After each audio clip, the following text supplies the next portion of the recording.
Voilà, mes amis, on va reprendre notre cours de Tanya. Je fais juste un petit résumé. On a expliqué dans le précédent cours que toutes les âmes, bien que comme on va le voir encore aujourd'hui, les âmes ont plusieurs parties, plusieurs dimensions et surtout trois parties essentielles qu'on appelle le Nefesh, le Ruach et la Neshama, que je vais expliquer aujourd'hui.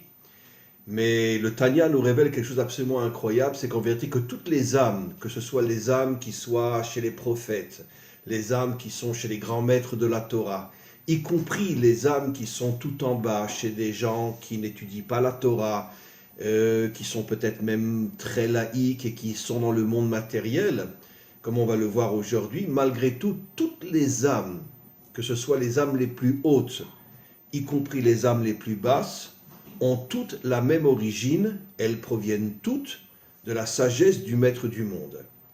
C'est-à-dire que, d'une certaine manière, la source de toutes les âmes, c'est la sagesse, qu'on appelle en hébreu la chokhma, la sagesse du maître du monde. Je tiens juste à repréciser quelque chose de très important. Il est absolument évident que si, donc, d'une certaine manière, chez un prophète ou chez un grand maître de la Torah, la connexion avec la sagesse du maître du monde est plus forte, plus réelle, plus authentique, puisque lui-même est à un niveau extrêmement haut. Par contre, chez un homme qui est tout en bas, qui vit dans le monde matériel, qui est laïque, qui n'étudie pas, qui ne prie pas, qui n'accomplit pas véritablement les commandements divins, c'est clair que lui n'a aucune connexion avec cette sagesse divine, mais qui pourtant est en lui. Simplement qu'il y a une déconnexion totale, c'est-à-dire qu'il n'a même pas l'idée qu'au plus profond de son âme se cache cette sagesse divine. Et donc, ça va être la différence entre un homme de Torah et un homme qui n'est pas un homme de Torah.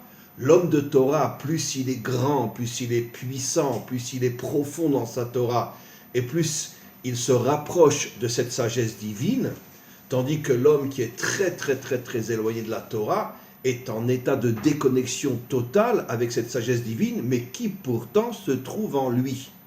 D'ailleurs, c'est le secret de la Teshuvah. C'est quoi la Teshuvah? Quand on revient vers Dieu, comment c'est possible? Un homme qui, pendant des années et des années, ne mangeait pas kasher, ne faisait pas Shabbat, n'accomplissait aucune mitzvot, comment tout d'un coup il peut faire Teshuvah? Alors l'une des explications est que parfois, le maître du monde réveille cette énergie de la sagesse divine qui se cache en lui et envoie, si j'ose dire, une sorte d'énergie qui se dévoile dans l'extériorité de l'homme et qui tout d'un coup lui permet de prendre conscience et faire teshuva. Pourquoi?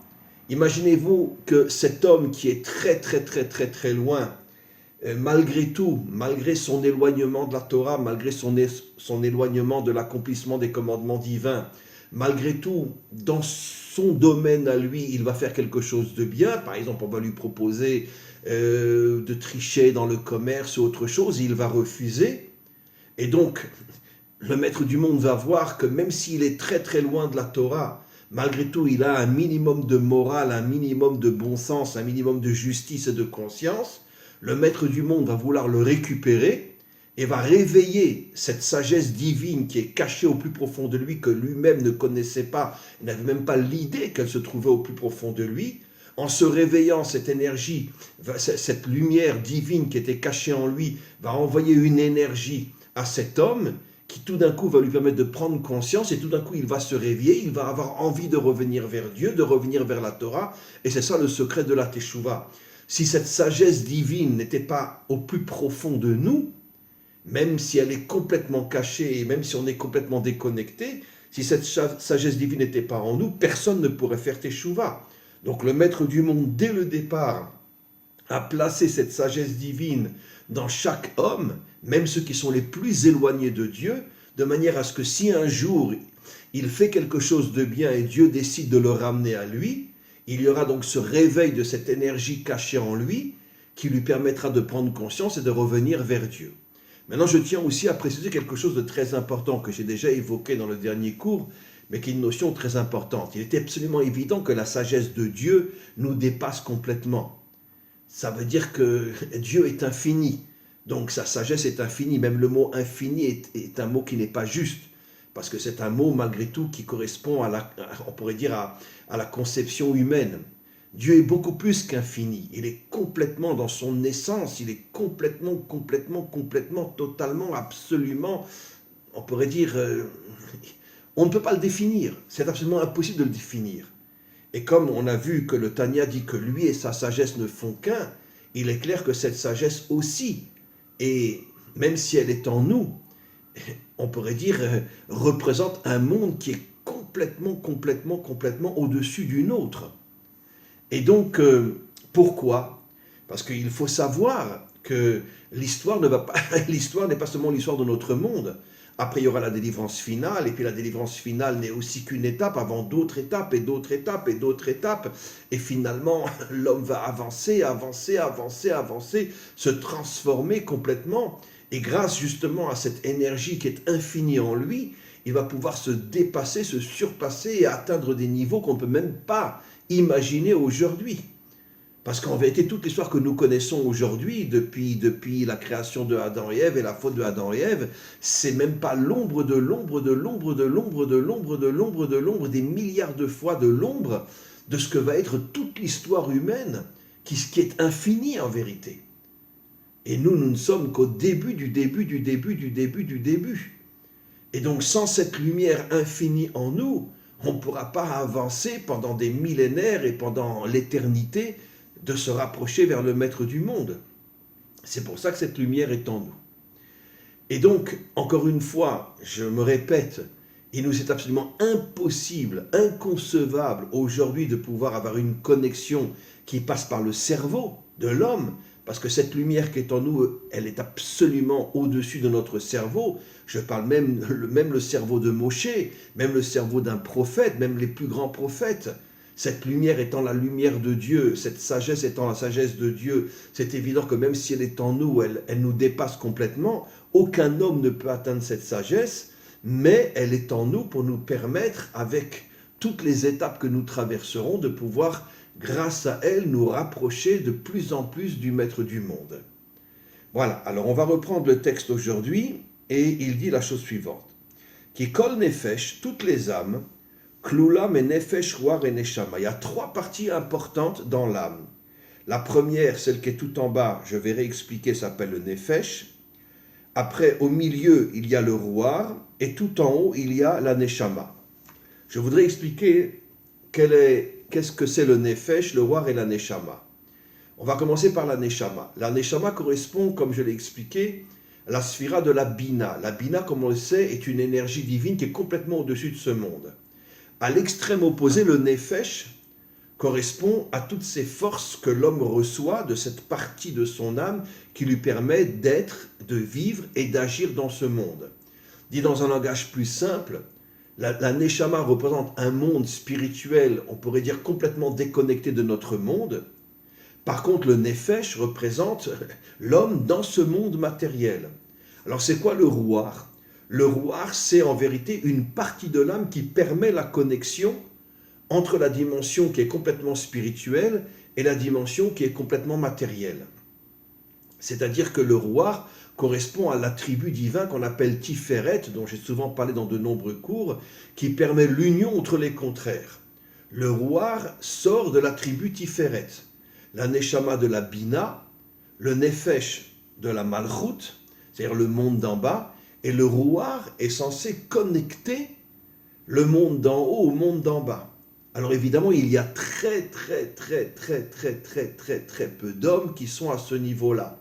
C'est-à-dire un homme qui a le nefesh, dans le sens qui est investi dans ce monde matériel, qui a en même temps la neshama, qui est investi dans le monde spirituel, et qui a le ruach qui permet la connexion entre le monde d'en haut et le monde d'en bas, on peut les compter sur les 10 doigts de la main, les hommes qui sont comme ça dans ce monde. Pourquoi ? Comme on le sait, la grande majorité des hommes, soit dans le monde moderne en tous les cas, soit sont entièrement dans la matérialité, la laïcité, soit les hommes religieux qui sont beaucoup plus en haut qu'en bas et même s'ils ont des activités terrestres, ils le font parce qu'ils n'ont pas le choix, mais ce n'est pas du tout, on pourrait dire, une décision voulue par l'homme, parce que eux sont beaucoup plus attirés par le monde d'en haut que le monde d'en bas. Je parle des religieux, toutes religions confondues, et surtout, surtout chez nous, on sait très bien que dans le monde orthodoxe, on est beaucoup plus en haut qu'en bas. Trouver un homme authentique qui arrive à trouver le juste équilibre entre la dimension spirituelle et la dimension matérielle.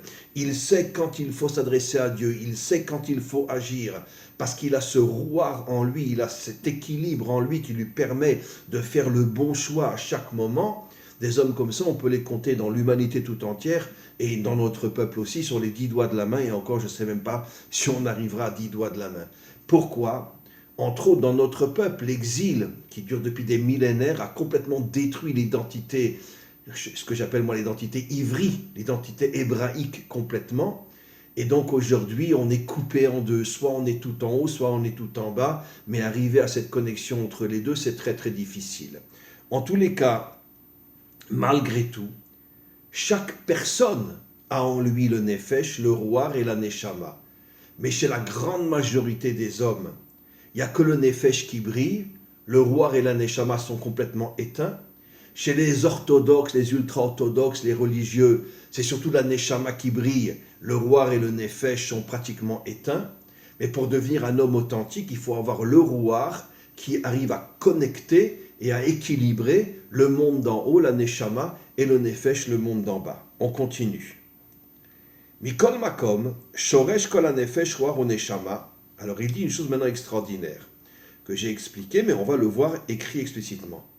La racine première du nefesh, la partie de l'âme qui nous permet d'être dans ce monde, le roi, la partie de l'âme qui connecte le monde d'en haut et le monde d'en bas, et la neshama, qui est la partie spirituelle qui est en haut, kulam, merosh kol ha-madrigot, atsof kol dargin, que ce soit au niveau de ceux qui sont à un très très très haut niveau, les prophètes, les grands maîtres de la Torah, ou même ceux qui sont tout à fait en bas, qui sont des gens, on pourrait dire, excusez-moi l'expression, qui vivent presque comme des animaux, ça veut dire l'argent, le plaisir, le monde matériel. C'est ce qu'il va expliquer. Ameluvash begouf ame haaretz, c'est-à-dire ceux qui sont tout en bas qu'on appelle ame haaretz, ça veut dire les hommes de la matérialité. Vekal chez Bekalim, des hommes qui sont à un niveau, on pourrait dire, extrêmement bas. Malgré tout, que ce soit le prophète ou l'homme qui est tout en bas, Nimshar Memoar Aelion, on pourrait dire toute la dimension spirituelle qui se trouve dans un homme, qu'il soit le plus haut, qu'il soit le plus bas, toutes viennent de la même source qui s'appelle Mimoar Aelion, du cerveau d'en haut, qui est la sagesse de Dieu. Shei Chochma Ilaha, qui est la sagesse de Dieu. Et il donne un exemple. Kemashal, il va donner un exemple magnifique. Kemashal Aben Animsha Memoar Av. On sait que la goutte de semence, au départ, se trouve dans le cerveau de l'homme. Et au moment de la relation, cette goutte va commencer à descendre. Elle va après donc, on pourrait dire, se matérialiser, devenir de la semence. Et après, elle va rentrer dans la dimension féminine, mais au départ, cette semence n'était bien sûr pas de la semence, mais c'était une énergie qui va après se matérialiser, mais qui était dans le cerveau de l'homme. Donc il donne l'exemple d'un enfant qui naît du cerveau de son père. Et regardez ce qu'il va dire. Chez Afilut Tsiporne Raglav, même la partie la plus basse de son corps, comme ses pieds, son talon, les ongles de ses pieds, Nitavu Metipazu, au départ, il n'y avait qu'une goutte qui contenait toutes les parties futures du corps. C'est-à-dire, dans cette même goutte, il y avait le cerveau, il y avait ce qui va devenir les ongles des pieds. Ça veut dire la partie la plus basse. Et tout était dans cette goutte-là. Ça veut dire que d'une certaine manière, toutes les parties du corps étaient unies, invisibles, imperceptibles à l'intérieur de cette goutte. Et lorsque cette goutte va être pendant 9 mois dans le ventre de la mère, à ce moment-là, cette goutte-là va se matérialiser de différentes manières.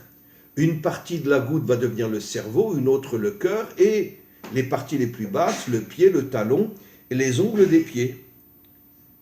Et tout se transforme, les ishtanot ou les itavot, menot tzipornaim, au point que, à partir de cette même goutte, va être formé le cerveau et les ongles des pieds.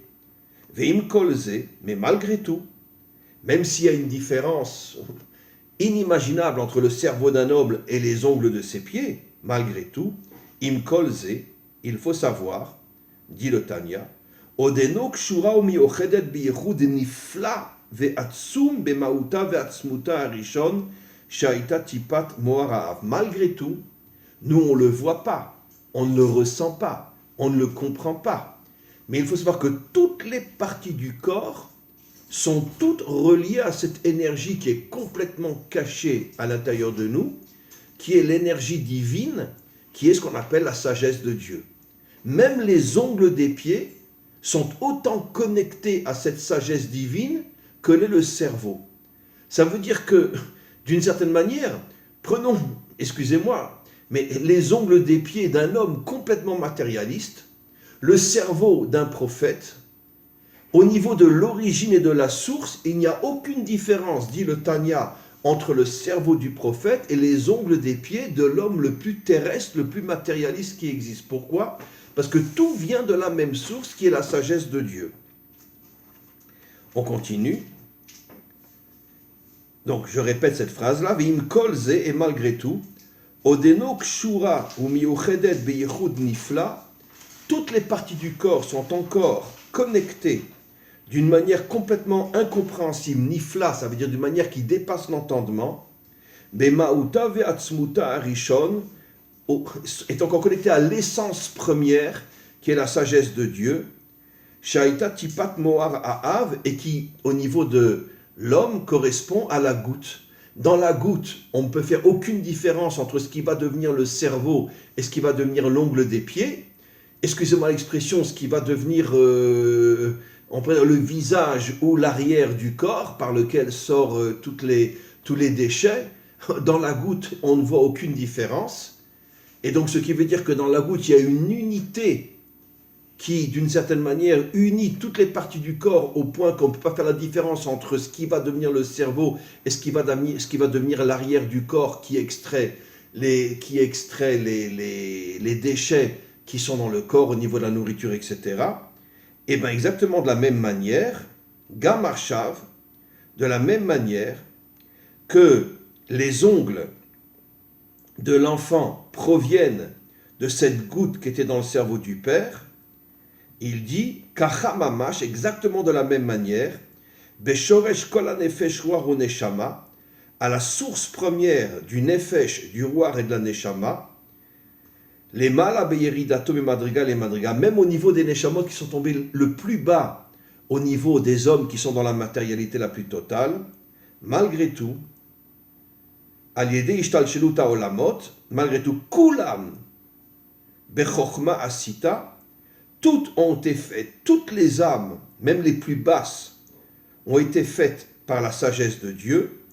Nitavu mimeno nefesh ruach neshama, et même si une partie de ces âmes tombe dans des êtres extrêmement matérialistes, proutés erreurs qui n'ont aucune grandeur sur le plan moral et spirituel, im kolze, odeno kshura, malgré tout, eux ne le savent pas, mais leur âme est encore liée et unie, beyichud nifla, dans une unité que personne ne peut comprendre, avec l'essence première de la sagesse de Dieu. Alors, c'est un texte vraiment extraordinaire. Je fais juste un petit résumé et je voudrais bien sûr expliquer.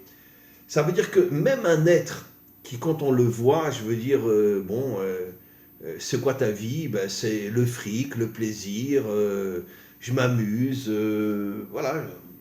Bref, je suis un animal.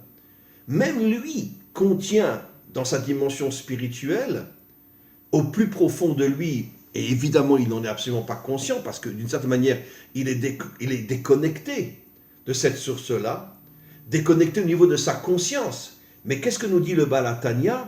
C'est que malgré tout, il est totalement lié et uni à cette source première qui est la sagesse de Dieu. Alors, c'est quand même difficile à comprendre.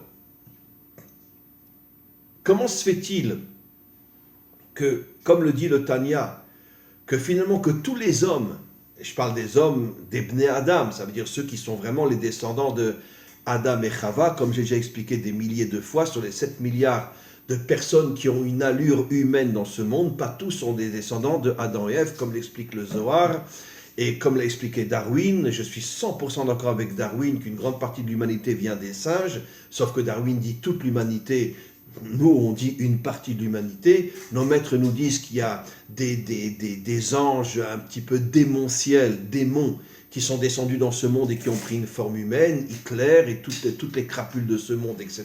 C'est sûr que ce n'est pas des descendants d'Adam et Ève. Et il y a une autre partie qui sont des descendants d'Adam et Ève. Donc il y a une partie, ce sont des animaux qui se sont transformés en hommes, une autre partie des démons qui sont descendus dans ce monde et qui sont tous les grandes crapules et tous les grands criminels de ce monde, et une troisième partie qui sont en vérité les descendants d'Adam et Ève. Les descendants d'Adam et Ève, qu'ils soient juifs ou non juifs, à partir du moment où ils sont des descendants d'Adam et Ève, ont tous cette connexion et cette unité profonde avec la source première qui est la sagesse divine. Simplement, si tu es un très grand homme sur le plan spirituel, tu es conscient de ta connexion avec cette sagesse divine. Si tu es un homme qui est tout en bas, tu n'es pas conscient du tout de cette connexion avec cette âme divine. Mais d'un autre côté, comme j'ai expliqué au début du cours, elle peut te permettre, cette connexion, de faire tes chouvas si tu fais quelque chose de bien, qui Hachem voudra te ramener à lui. Maintenant, ma question est la suivante. Mais comment va se faire, on pourrait dire, ce tri? Pourquoi y a-t-il des gens qui sont tellement hauts et pourquoi y a-t-il des gens qui sont tellement bas si, d'une certaine manière, tous les Bnei Adam, tous les descendants d'Adam et Ève ont cette connexion? Certains en sont conscients, certains n'en sont pas conscients, mais cette connexion existe. Alors, si cette connexion existe, comment on peut tomber si bas? Alors, première réponse, exactement comme dans le corps. Au début, ce n'est qu'une seule goutte. Il n'y a aucune différence dans cette goutte entre ce qui va devenir le cerveau et ce qui va devenir l'ongle du pied. Mais malgré tout, c'est ce qui va se passer après dans le ventre de la mère pendant 9 mois. Il va y avoir une séparation et je pense qu'aucun savant aujourd'hui est capable de comprendre exactement ce qui se passe. Mais malgré tout, une partie de la goutte va devenir le cerveau, une partie de la goutte peut devenir aussi l'esprit prophétique d'un prophète et une autre partie, même chez le prophète, va devenir son ongle. Et excusez-moi de le dire, même sa partie arrière par laquelle sortent les excréments. Même un prophète, il va aux toilettes comme tout le monde. Donc, comment c'est possible? Pourquoi? Alors en vérité, qu'est-ce qu'on comprend de là? On comprend quelque chose d'extraordinaire que j'ai déjà expliqué souvent, mais ici dans ce texte du Tanya, vraiment, je remercie le maître du monde de nous avoir donné des maîtres à ce point authentique. Comment ça veut dire quoi? Que l'ongle du pied est relié à la même sagesse que le cerveau ou que l'esprit prophétique d'un prophète? Ça veut nous faire comprendre quoi? Ça veut nous faire comprendre qu'en vérité que le maître du monde s'intéresse autant à la matérialité qu'au monde spirituel. Il veut une connexion entre les deux. C'est pour ça que le maître du monde n'a pas permis que la matérialité soit déconnectée de cette sagesse pour bien nous faire comprendre. Et c'est l'extrême opposé de toutes les religions qui nous mentent depuis des millénaires et qui nous font vivre dans un monde illusoire et un monde mensonger, servir Dieu, servir Dieu, servir Dieu, et tourner le dos à ce monde. En vérité, la vraie Torah, et heureusement qu'on a des maîtres authentiques comme le Baal HaTanya, nous fait comprendre qu'en vérité, même le monde matériel est autant connecté à la sagesse divine que l'esprit prophétique d'un prophète. Et c'est pour ça que même un prophète, il a des ongles, il a des pieds, il a un talon. Pourquoi? Pour bien nous faire comprendre que Dieu ne tourne pas le dos à la matérialité. Et que tout le sujet, tout le tachlit, comme on dit tachlit en français, tout le but final de la création, c'est d'arriver à l'union entre la neshama et le nefesh par l'intermédiaire du rouar, c'est-à-dire l'union entre le monde d'en haut et le monde d'en bas. Et si le monde d'en bas n'était pas connecté lui aussi à la sagesse divine, on ne pourrait en aucun cas arriver à cette union. C'est pour ça que, comme je le dis souvent dans mes cours, depuis des millénaires, on vit dans un mensonge inimaginable. Les religions nous font croire que ce qui compte, c'est uniquement de servir Dieu. Le monde laïque nous fait croire que ce qui compte, c'est uniquement profiter de ce monde matériel.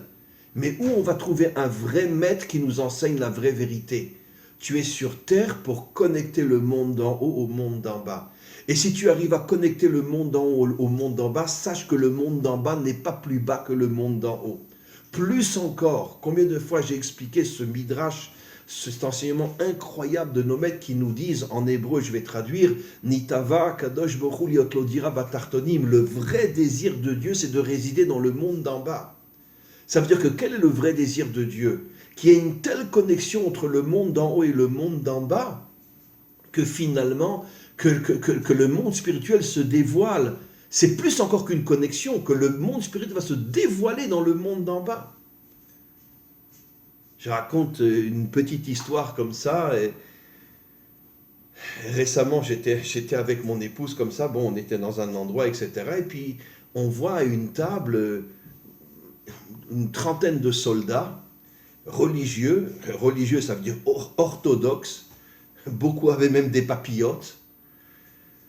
Bon, moi-même, jusqu'au Corona, j'ai enseigné à l'armée, etc. Donc je sais qu'il y a un réveil au niveau de la jeunesse orthodoxe inimaginable, ils deviennent de véritables Hébreux.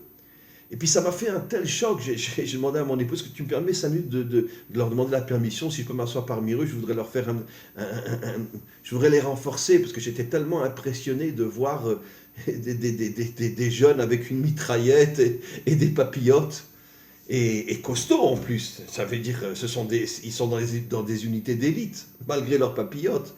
Je me suis assis, ils ont accepté que je m'assoie, je leur ai fait un Dvar Torah où je leur ai expliqué qu'ils sont la graine et la lumière de la délivrance. Ça les a beaucoup touchés, parce que je leur ai dit, vous avez compris que vous ne pouvez pas rester uniquement en haut. Vous vous connectez au monde d'en bas. Et en ce sens-là, vous êtes la graine de la délivrance finale, parce que c'est grâce à des juifs comme vous que le monde va sortir justement de cette cassure qui le brise depuis des millénaires, où on est tout en bas, où on est tout en haut. Et il faut unir les deux. Et quand je vois un soldat en Israël qui a des papillotes, qui a une kippa sur la tête, et qui a une mitraillette, et puis qui a des bras comme ça, qui est musclé, etc., je dis, mais enfin notre peuple se réveille. C'est pour ça que je m'excuse, je dis, il faut arrêter d'écouter les enseignements de ceux qui nous disent qu'il ne faut que servir Dieu. Et il ne faut pas être dans ce monde. C'est les plus grands mensonges, c'est le venin du serpent.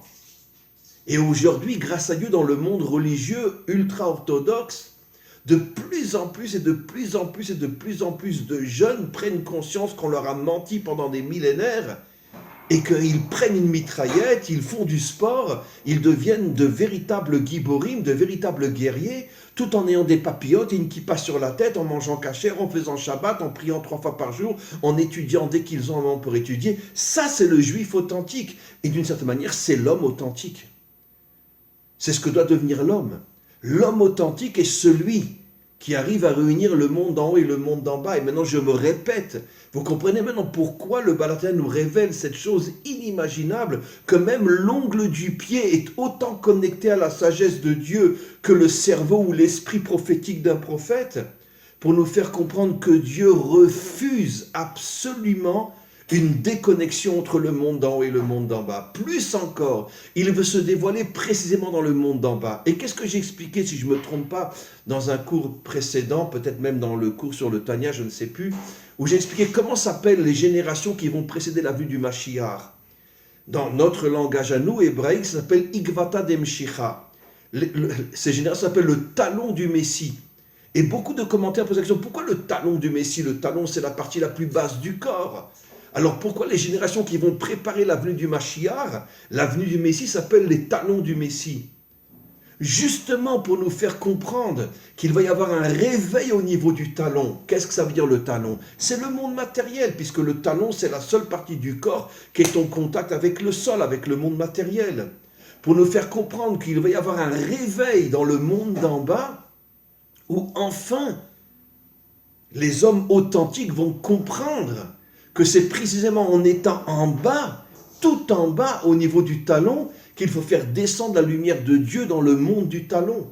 D'ailleurs, il y a un verset explicite qui dit que l'une des choses que fera le Mashiach, il posera ses talons il posera ses pieds, pardon, pas ses talons, ses pieds, ben c'est pareil, sur le mont des Oliviers. Et qu'est-ce qu'elle donne l'olive?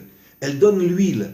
Selon les décodages de nos maîtres, l'huile fait allusion à la sagesse. Le vin fait allusion à la bina et l'huile fait allusion à la sagesse. Il posera ses pieds sur le mont des Oliviers. Ça veut dire qu'il y aurait une connexion entre le monde d'en bas, les pieds qui sont le monde matériel, avec l'huile qui est le monde de la sagesse. Ça sera l'une des premières choses que le Mashiach va faire. Il va montrer à l'humanité tout entière combien on nous a menti pendant des millénaires, avec les laïcs d'un côté et les religieux de l'autre, qui nous ont menti pendant des millénaires. Les religieux n'arrêtent pas de nous saouler en nous disant « reste en haut, reste en haut ». Les laïcs n'arrêtent pas de nous saouler en nous disant « reste en bas, reste en bas ». Et qu'est-ce que va faire le Mashiach? Il va poser ses pieds sur le mont des Oliviers. Ça veut dire qu'il va montrer la connexion entre le monde d'en bas et le monde d'en haut. Les pieds, c'est le monde d'en bas, et l'huile, d'après nos maîtres, correspond à la sagesse. D'ailleurs, c'est pour ça que le Mashiach, qu'est-ce que veut dire le mot Mashiach? Celui qui est oint par l'huile. Mashiach veut dire l'onction. Il est oint avec l'huile. Ça veut dire, c'est comme, d'une manière plus profonde, ça veut dire, c'est comme s'il se connecte à la sagesse de Dieu. Mais d'un autre côté, il pose ses pieds sur cette huile-là. Comme pour nous dire, il est hors de question que je fasse une déconnexion entre le monde d'en haut et le monde d'en bas. Et c'est ça, mes amis. Nous devons nous réveiller, nous devons redevenir des hommes et des femmes authentiques. Nous devons tourner le dos à toutes les religions qui nous mentent depuis des millénaires. Nous devons comprendre qu'un homme authentique est celui qui est autant en haut qu'en bas, autant en bas qu'en haut. Unir les deux, plus encore, révéler la lumière de Dieu précisément dans le monde matériel. Ça, c'est la véritable dimension de l'homme authentique. Et quand il y aura de plus en plus d'hommes authentiques qui auront compris ça, alors on deviendra le ventre du Mashiach, on accouchera le Mashiach et on aura la délivrance finale. Amen, Vechen Yeratzon.